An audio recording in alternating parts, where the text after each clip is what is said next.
So apparently a padlocked vampire was found in Poland with a sickle over its neck. If you need a closer look at this body, then here you go.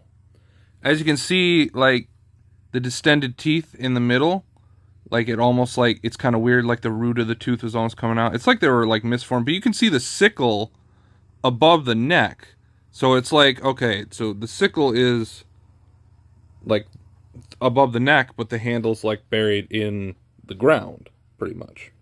Basically, what I read from this is archaeologists from the Torin Nicholas Copernicus University found a grave of an 18th century containing a female vampire, in quotations, buried with a sickle over their neck to prevent vampirism. Basically, it was kind of a folklore during the 17th and 18th century.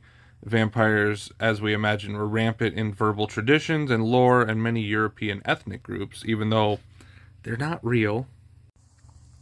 Basically, they were described as the revenants of evil and suicide victims, blah, blah, blah.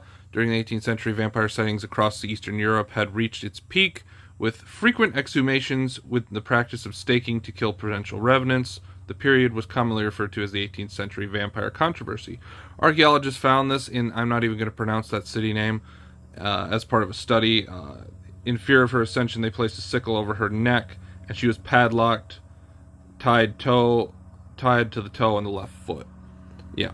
But basically, the reasoning for the sickle is because they put a sickle, if you're basically buried as a vampire, like if we kill you and we bury you, we put a sickle around your neck, like, or at least close to your neck, so when the vampire rises, the first thing they do is ram their head into the sickle, or their neck into the sickle.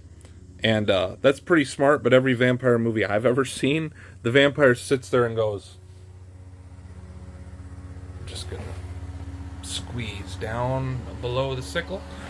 I've never actually seen a sickle being used in that aspect in any vampire movie, but I think it's pretty cool that they actually found an interesting style vampire. What do you guys think?